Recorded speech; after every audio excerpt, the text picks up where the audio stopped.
고대 그리스의 서사 시인 호메로스는 오디세이아라고 하는 책을 썼습니다.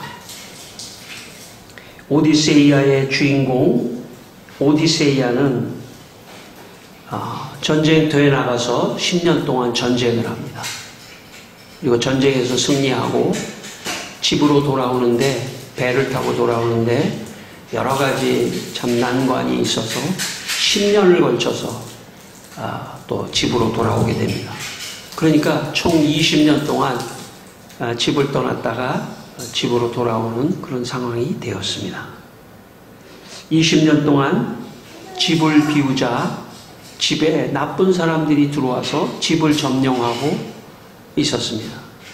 그래서 오디세이아가 그대로 자기가 들어가면 봉변을 당할 것을 생각하고 노인 북복장으로 변장을 하고 이제 들어가기로 계획합니다. 근데 자기 집에 먼저 들어가는 것보다는 집 근처에 그 집에 하인이 있었는데 그 하인은 돼지를 치는 하인이었습니다. 돼지. 그래서 돼지를 주인을 위해서, 주인의 돼지죠. 주인의 돼지를 치는 그런 돼지치기에게 먼저 가서 그 상황을 좀 알아봐야 되겠다 생각하고 그 돼지치기에게 갑니다. 돼지치기는 보니까 자기 주인 오디세이아를 못 알아보는 거예요. 노인 복장을 하고 나그네 복장을 하니까 거의 거지죠. 그러니까 알아보지 못하고 있었습니다. 그런데 이 돼지치기가 노인 나그네를 보자마자 아이고 우리 집에 빨리 들어오십시오. 얼마나 수고하셨습니까? 나그네를 잘 대접하는 거죠. 거지를. 그리고 자기 집에 데리고 들어가서 자기가 늘 참 깔고 안고 있는 아주 염소털 가죽으로 만든 아주 이 카페트가 있었습니다. 그 카페트를 잘 깔아주고 그 나그네를 거기에 앉으라고 그렇게 했습니다. 그리고 돼지치기니까 돼지를 잡아서 잘 구워가지고 그 다음에 빵을 내오고 따끈따끈한 빵하고 돼지고기를 다 구워가지고 나그네를 다 대접을 했습니다. 그 나그네에게 뭐라고 말하냐면 자, 고기와 빵을 마음껏 드시고 배부르게 많이 드십시오.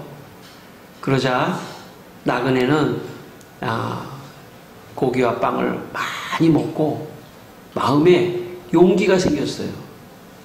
이 돼지치기가 참 이렇게 참 나에게 이 음식을 주면서 용기를 주는구나, 위로를 주는구나 생각을 하고 오디세이아가 용기를 얻어서 집을 착 쳐들어가서 나쁜 사람들을 다 몰아내고 집을 다시 찾았다고 하는 유명한 호메로스의 오디세이아라고 하는 그런 작품의 내용입니다. 여러분, 인생을 살면서 누구나 참 어려움을 당합니다. 참 나만 이렇게 어려운가 그렇게 생각할 문제가 아닙니다. 인생은 산다는 것 자체가 고난과 어려움이 우리 앞에 늘 있습니다. 문제는 뭐냐면 그 고난과 어려움이 올 때 누군가 내 옆에서 나를 위로해주고 격려해주는 사람이 있냐 없냐의 차이가 있는 것입니다. 어려움과 고난이 있어도 옆에서 위로해주고 또 격려해주는 사람이 있으면 우리가 모든 걸 또 툴툴 털어버리고 일어날 수 있습니다. 특별히 여러분 먹을 것이 없는 사람에게 이 먹을 것이라고 하는 것은 가장 큰 위로이며 격려입니다. 여러분, 그래서 성경에 엘리야라고 하는 구약의 선지자가 나오는데 이세벨이라고 하는 그 여왕이 엘리야 선지자를 미워해서 엘리야를 죽이려고 합니다. 엘리야가 너무 급해서 광야로 도망을 갑니다. 로뎀나무 아래로 도망을 갔는데 광야에 로뎀나무 아래 그늘이라는 뜻이에요. 그늘. 나무 그늘 밑에서 참 낙심하고 있었는데 천사가 나타나서 구운 빵과 물 한 병을 주면서 용기를 내라 하면서 위로하는 이야기가 있습니다. 여러분, 하나님은 우리를 위로하시기 위하여 우리를 불러주셨습니다. 오늘도 교회에 우리를 불러주신 것은 하나님이 우리를 위로하시려고 하는 겁니다. 여러분, 그렇게 믿게 되기를 바랍니다. 하나님은 위로의 하나님이세요. 격려하고 위로하시는 하나님입니다. 잘못 아는 사람들은 하나님이 너무 무서운 하나님이 아닌가 이렇게 생각할지 모르지만 그렇지 않습니다. 하나님은 위로하고 격려하시는 하나님이십니다. 예수님이 말씀을 전하다가 가만히 보니까 사람들이 밥을 못 먹었어요. 그러니까 예수님께서 혹시 지금 먹을 게 얼마나 있느냐 제자들에게 물어보니까 여기 어떤 소년이 보리떡 5개와 물고기 2마리를 갖고 있는 도시락이 있습니다. 그거 가져와라. 그리고 예수님이 축복 기도를 하시니까 기적이 일어났어요. 보리떡이 그냥 막 계속 생기기 시작하고 물고기가 생겨서 5,000명이 먹고도 배불리 남았다. 그런 성경에 기적과 같은 일이 기록되어 있습니다. 여러분, 예수님께서 왜 음식을 만드셨을까요? 그것은 모든 사람, 배고픈 모든 사람들을 위로하고 격려하기 위해서입니다. 여러분, 오늘 아침에 혹시 식사하고 오셨어요? 안 하고 오셨어요? 못 하실 수도 있고 안 하실 수도 있고 요즘 시대는 못 할 수도 있고 안 할 수도 있고 다 자유지만 여러분, 만약에 여러분 못 한다고 하면 얼마나 슬프겠습니까? 아주 못 한다고 하면 음식이 없어서 못 한다고 하면 슬픈 일이죠. 근데 여러분, 근본적으로 이 음식은 누가 주시는 거냐면 하나님이 주시는 거예요. 여러분, 그렇게 믿게 되기를 바랍니다. 하나님이 주시는 거예요. 햇볕도 주시고 비도 내리게 하시고 모든 자연 만물에 이 음식이 생기게 하셔서 우리가 밥도 지어 먹고 빵도 먹고 커피도 마시고 그렇게 하는 겁니다. 그러니까 근본적으로 하나님이 먹을 것을 주신다는 얘기는 우리를 위로하신다는 말이에요. 여러분, 하나님이 나를 언제 위로하셔? 그렇게 생각할지 모르지만 못 드실 때 그런 생각하세요. 옛날에는 그런 생각을 안 하실 수도 있죠. 옛날에는 뭐 먹을 때 그냥 뭐 아무 생각 없이 막 그냥 많이 먹어야 되겠다 이런 생각을 할 수도 있는데, 예수를 믿고 난 다음에 우리가 음식을 먹을 때 참 잠깐 기도를 한다고 하는 것은 하나님 감사합니다. 이 음식은 하나님이 주신 겁니다. 감사를 한다고 하는 것은 하나님 나 이 음식을 통해서 위로하시는 거죠. 예. 이 음식을 통해서 나에게 격려하시는 거죠. 예. 그래서 예수 믿으면, 여러분, 예수 믿으면 식사를 할 때도 그렇고 뭐 커피 마실 때도 그렇고, 여러분 꼭 뭐 눈을 감고 기도를 안 하시더라도 마음으로 빵을 먹을 때도 맛있다. 하나님 날 위로하시는구나. 맛있는 커피를 먹으면서도 하나님 날 위로하시는구나. 여러분, 그런 마음으로 살게 되기를 바랍니다. 하나님은 우리를 음식을 통해서 위로하시는 분이에요. 음식을 통해서 위로하시는 분. 여러분의 삶 속에 늘 음식을 먹을 때마다 감사하고 하나님의 위로를 느끼시는 여러분 되시기를 바랍니다.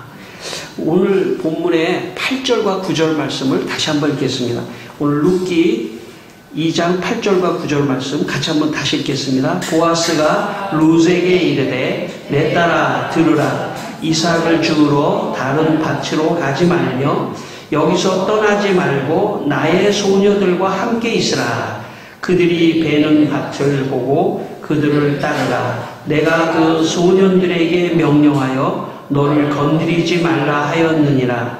목이 마르거든 그릇에 가서 소년들이 길어온 것을 마실지니라 하는지라.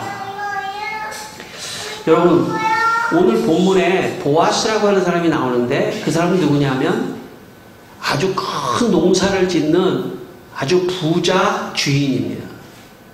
그런데 그 농사를 짓고 이제 추수를 할 때 보니까 이방 여자 룻이 와서 이삭을 줍는 것을 보았습니다.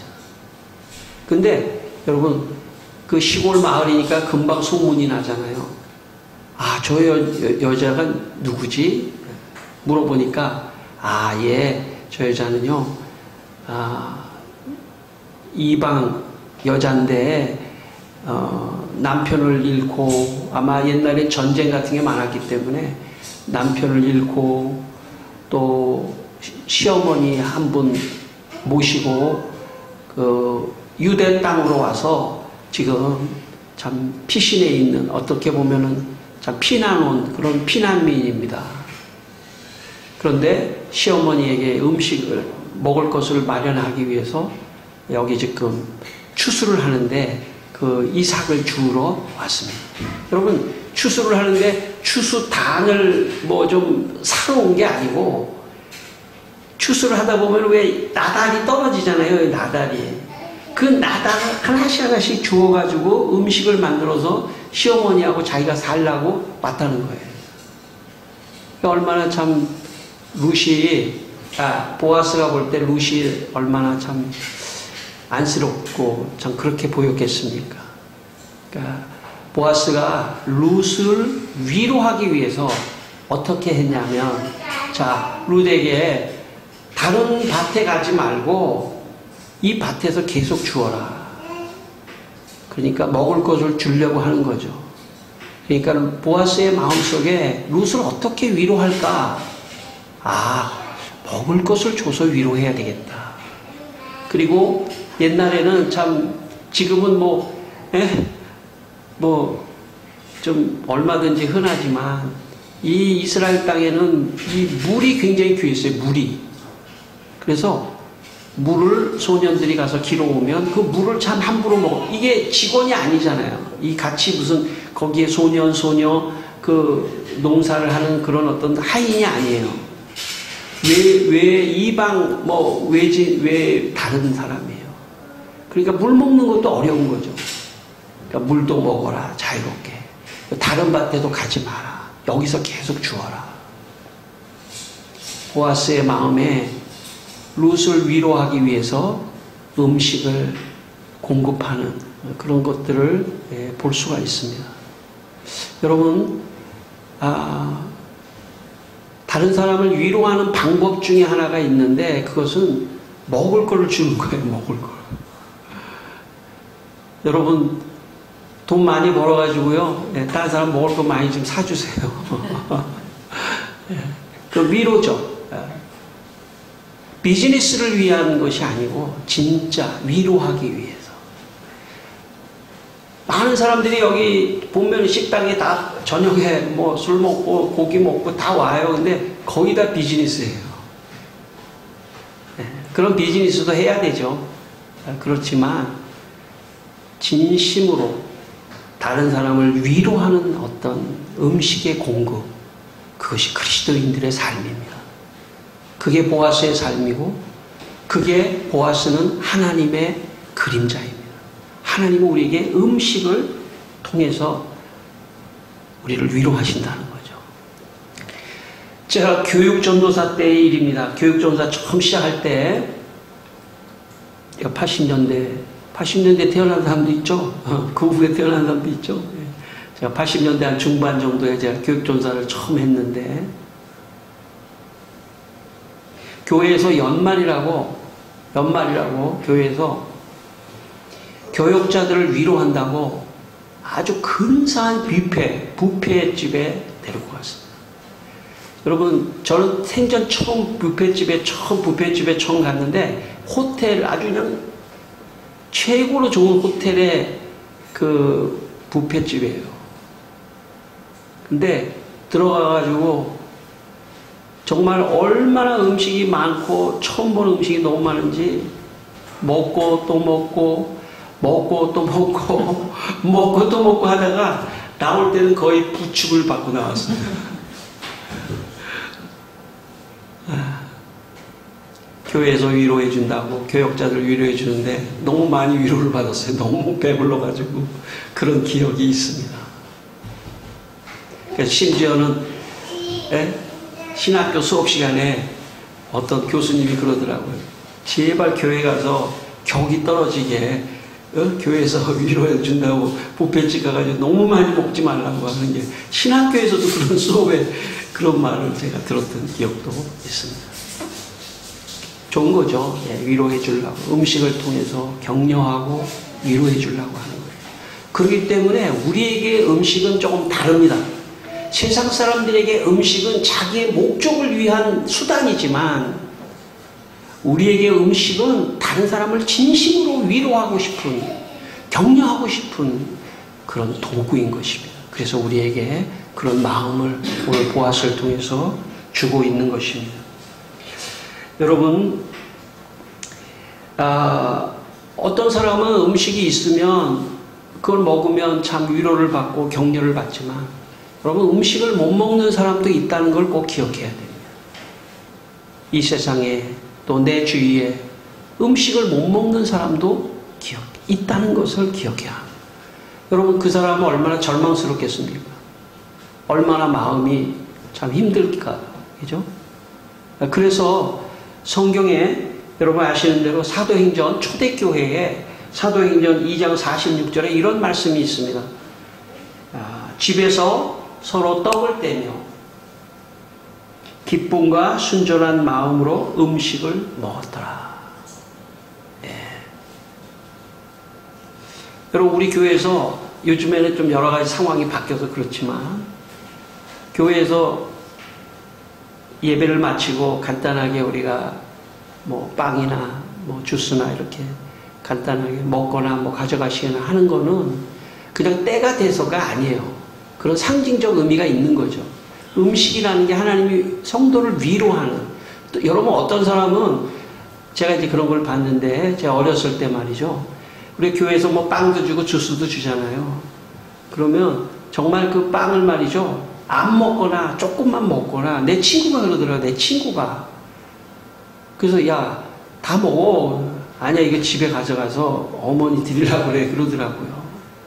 그러니까 여러분, 교회 안에는 혹은 어떤 사람은 아예 저런 빵 정도는 먹고 싶지도 않아. 수준 이하야. 이럴 수도 있지만 어떤 사람에게는 그 빵이 너무나 귀할 수도 있어요. 그렇기 때문에 교회에서 그게 작건 크건 또 어떤 것이건 음식을 함께 나누는 러브 피스트, 사랑의 애찬을 한다고 하는 것은 그 음식의 문제만이 아니라 그 음식에 담긴 어떤 하나님의 위로와 격려가 있는 그런 음식이라는 것을 여러분 또한 아시고 여러분의 인생에서 서로 이 음식을 나누는 그런 인생이 되기를 바랍니다. 오늘 읽지는 않았지만 우리가 몇 군데를 우리가 한번 읽고 갔으면 좋겠습니다. 2장 14절, 우리 13절까지만 읽었죠? 14절 한번 읽을까요? 14절. 식사할 때에 보아스가 룻에게 이르되 이리로 와서 떡을 먹으며 내 떡 조각을 초에 찍으라 하므로 룻이 이 곡식 빼는 자 곁에 앉으니 그가 볶은 곡식을 주매 룻이 배불리 먹고 남았더라. 예, 여러분 이상만 주워 가라. 그럴 수도 있죠, 그죠? 그런데 식사 때가 된 거예요. 여러분 식사 때가 된 거예요. 식사 때가 되니까 룻에게 와라. 식사, 아마 이 자기들 식구들 농사 이거 추수하는 사람들 같이 식사를 할 텐데 룻도 와라. 그리고 떡도 먹어라. 그리고 떡을 여기 초에 찍어라. 여기 초라고 돼 있잖아요. 이 초는 굉장한 지금 우리로 말하면 소스죠, 소스. 근데 이게 아주 맛있는 소스랍니다. 여기 이 원문의 뜻의 이 초는 되게 맛있는 소스래요.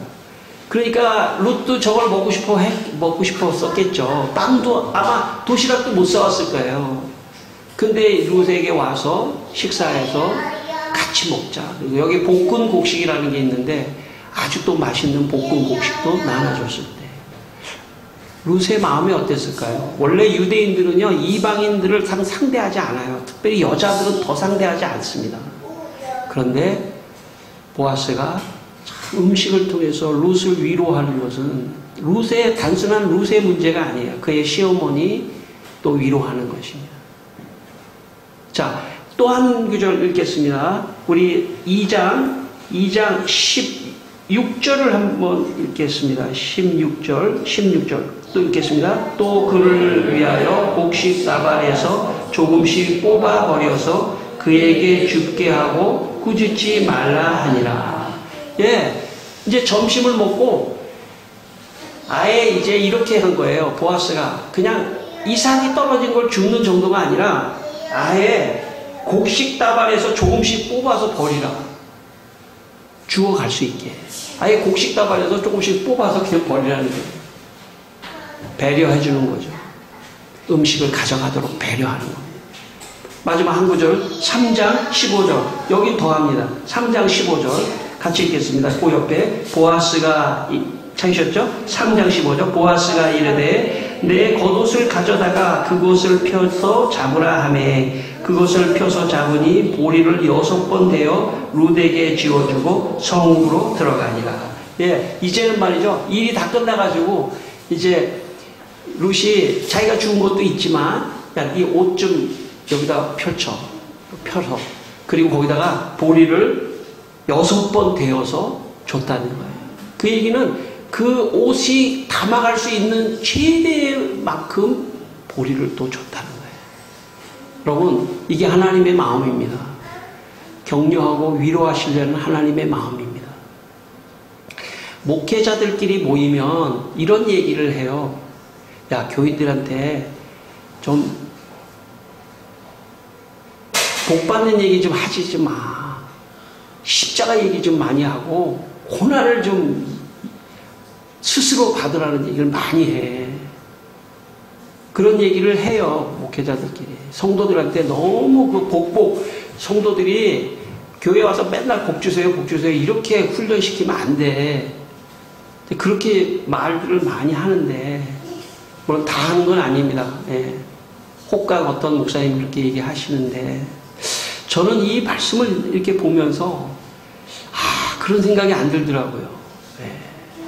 만약에 우리 아들이었다면, 우리 자식이었다면, 너 세상에 나가서 좀 고난 좀 많이 받아. 내가 그렇게 했을까? 너 세상에 나가서 일 잘 됐으면 좋겠다. 좋은 일이 있었으면 좋겠다. 예. 제가 그렇게 말하지, 자식이라고 너 나가서 좀 대단히 좀 고생 좀 하면 좋겠어. 그렇게 안 하잖아요. 나는 우리 교인들을 볼 때 복을 받아야 됩니다. 하나님이 주시는 물질의 축복도 받아야 되고, 또 음식의 축복도 받아야 되고, 그래서 하나님께서 정말 이 보아스가 룻에게 막 퍼주듯이 하나님께서 여러분에게 퍼주시기를 바랍니다. 여러분 그렇게 믿음을 가지고 살게 되기를 바랍니다. 여러분 잘 되기를 바랍니다. 여러분 잘 되셔야 돼요. 여러분 보아스의 마음이 하나님의 마음이고 룻이 곧 여러분이고 접니다. 우리에게 정말 하나님께서 풍성한 축복을 주시기를 원합니다. 다음 주 일주일 동안에 좋은 일이 여러분에 있기를 바랍니다.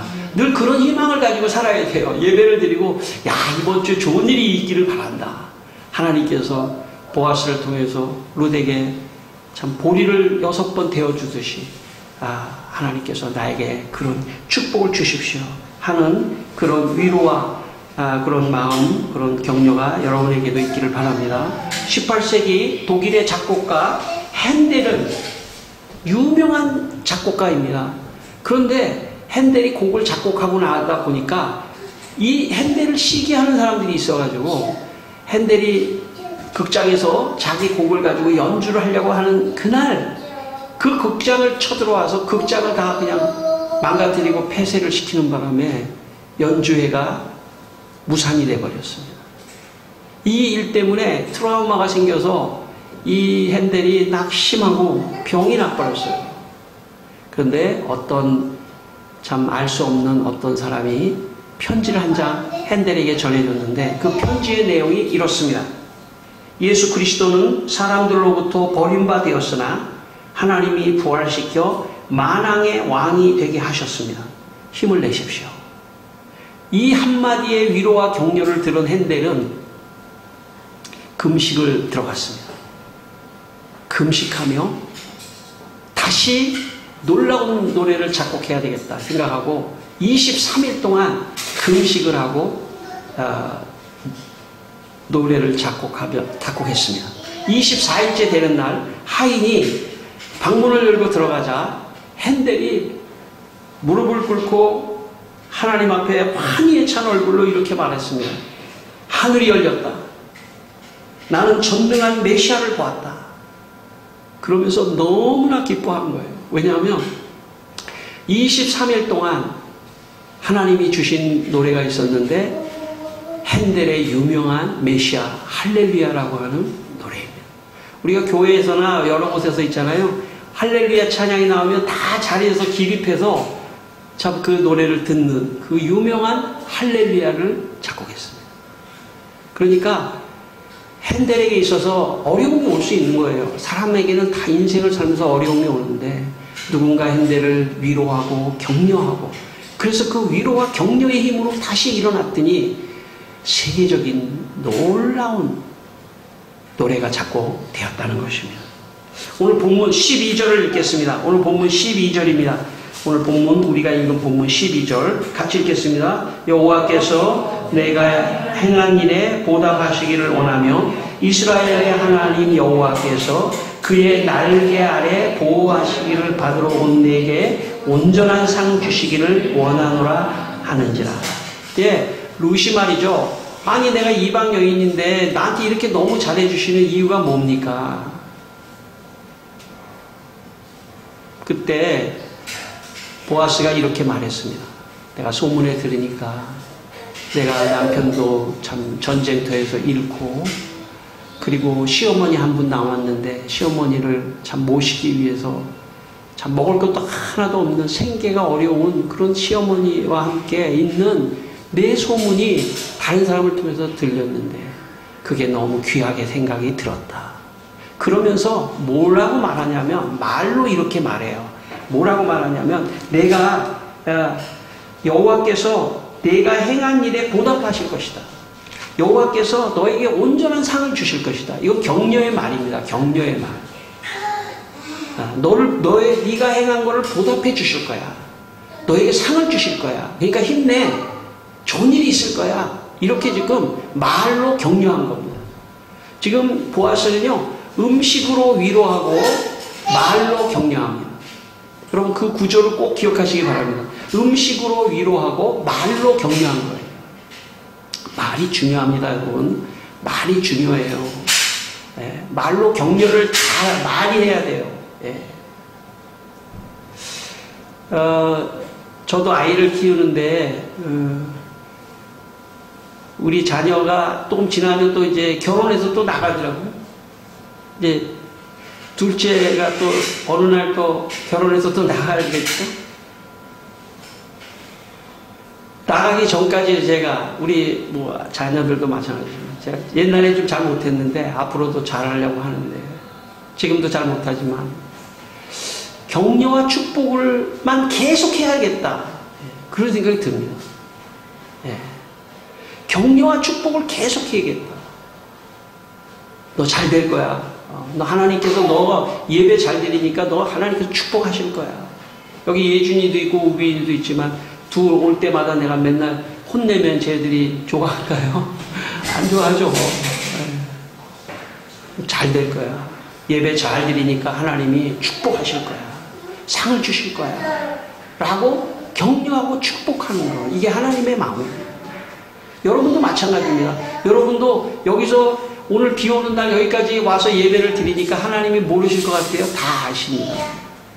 분명히 보답하셔요. 분명히 여러분을 축복하십니다. 여러분과 여러분들의 후손들에게 다 축복하시는 거예요. 그러니까 여러분 보아스가 얼마나 멋진 사람입니까?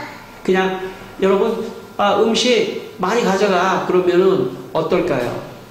그것을 받는 룻의 입장에서는 그냥 뭐 저 사람이 많으니까 이 정도 떼주는 거는 뭐 아무것도 아니겠지. 그럴 수 있잖아요. 그죠? 그런데 말로 네가 행한 걸 다 안다. 너 하나님 보답해 주실 거야. 너 하나님 너를 격려해 주시고 너에게 상을 주실 거야. 그 말을 한다는 게 굉장히 중요한 것입니다. 여러분도 그런 말을 많이 하게 되기를 바랍니다. 예, 이제 혼내지 마세요. 예, 혼내지 말고 잘할 수 있어. 더 잘할 수 있어. 조금만 더 잘하면 좋겠어. 격려하고 축복하고 너 잘 될 거야. 너 놀라울 거야. 격려하고 축복하는 말을 많이 들으면요. 사람이 변해요. 사람이 변합니다. 예. 룻이 이 축복과 격려의 말을 듣고 어떻게 생각했을까요? 룻은 지금 하늘나라에서 제일 지금 룻이 지금 이 설교 보고 있을까요? 안 보고 있을까요? 하늘나라에서 보고 있을 거라고요. 룻이 어떻게 얘기하나. 제가 그분에게 물어보진 않았지만 그때 기분이 좋았을 거예요. 아, 그래, 살아보자. 다시 한번 시어머니하고 내 먹을 거 없지만 다시 한번 살아보자. 용기를 얻었을 거라고요. 그래, 네, 죽을 한 법 없다. 살아보자 하는 그런 어떤 용기가 생겼을 거라는 거예요. 그래서 사람은요, 자꾸 혼나고 그러면요, 더 기가 죽어가지고 더 못해요. 더 격려하고 하면은 사람이 살아납니다. 저는 여러분이 그런 삶이 되기를 바랍니다. 마지막으로 제가 간증을 제가 겪었던 일을 하나 하고 마치겠습니다. 제가 온누리교회 부목사로 있을 때 하용조 목사님이 당시에 교회에서 제일 나이가 많은 한 90세쯤 되신 분이에요. 근데 그분이 그래도 건강해가지고 교회로 나오셔요. 근데 교회 나오시면은 꼭 하용조 목사님하고 얘기를 하고 싶어가지고 교역자실에 오든지 그렇게 하셔요. 근데 한 90세쯤 되시는 할아버지인데 하용조 목사님이 그 할아버지에게 이렇게 말씀하시더라고요. 장로님, 지금 쉬실 때가 아니에요. 장로님, 지금 90세인데 성경을 가르쳐야 돼요. 1:1 제자 양육이라고 온누리교회에서 하는 그 아주 유명한 성경 공부가 있어요. 그거 가지고 가르치셔야 됩니다. 그러더니 그 장로님이 너무 좋아하시는 거예요. 제가 옆에서 그걸 들으면서 목사님 너무 좀 심한 말씀 하시는 거 아닌가. 90세가 된 분한테 지금 성경 공부를 가르치라는 게 너무 심한 게 아닌가. 세월이 지나서 제가 담임 목회를 하다 보니까 여러분, 나이가 어린 사람에게만 너 미래가 있으니까 너 잘해야 돼. 너 뭐 비전을 가져. 너 꿈을 가져. 그런 문제가 아니더라고요. 나이가 90세가 되든 100세가 되든 나이가 어리든 나이가 많든 그게 중요한 게 아니에요. 모든 사람에게 희망이 사라지면 안 됩니다. 자기가 할 일을 계속 할 수 있는 그 마음이 있어야 되는 거예요. 그러려면 격려하고 축복하고 할 수 있습니다. 그러니까 그 장로님이 90세 되시는 그 장로님이 너무 막 그냥 얼굴이 그냥 천사같이 밝아지면서 교역자실을 나가시더라고요. 못하실 수도 있죠, 그분이. 그런데 자기를 장로님이 들어와가지고 하목사님, 나 성경 공부 가르치려고 그러는데 좀 기회 주시오. 장로님이 무슨 지금 그냥 집에 가서 좀 쉬세요, 그냥. 여러분, 그러면 좋을까요? 아니면 혹시 못한다 하더라도 장로님 가르쳐야 됩니다. 할 수 있습니다. 그게 좋을까요? 저는 후자가 낫다고 생각합니다. 우리는 끊임없이 위로와 격려를 받으며 살아가야 합니다. 그리고 희망을 놓지 말아야 합니다. 그리고 아직 주님이 나를 부르시기 전까지는 나는 할 일이 있다. 교회를 지켜야 한다. 나는 건강해야 한다. 교회를 지키고 와서 기도하고 교회를 위해서 예배하고 전도하고 교회를 지켜야 한다. 내 할 일이다. 그런 마음을 가지고 살게 되기를 바랍니다. 하나님이 그럼 여러분의 인생에 더 큰 축복을 주실 줄 믿습니다. 기도하겠습니다. 이 시간에 한번 기도하겠습니다. 다 같이 이 시간에 하나님 아버지, 우리에게 이 시간에 위로와 격려를 주시옵소서. 주여, 예배에 참석한 여기 모든 아버지와 성도들에게 주님 날마다 음식을 주시며 위로하여 주시고, 또 하나님 말씀을 통하여 위로하여 주시고, 하나님 이곳에 아버지를 찾아온 모든 젊은이, 어린이, 또 우리 청년, 또 장년, 아버지 하나님, 주님 모두에게 위로와 격려를 주셔서 우리가 다 힘을 얻고 나아갈 수 있도록 주여 도와주시옵소서. 할렐루야. 주님을 찬송합니다.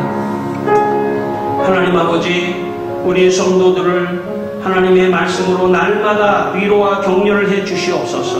우리 성도들이 하나님께 받은 위로와 격려로 일상에서 만나는 모든 사람들을 위로하고 격려하는 분들이 되게 하여 주시옵소서. 예수님의 이름으로 기도드립니다. 아멘.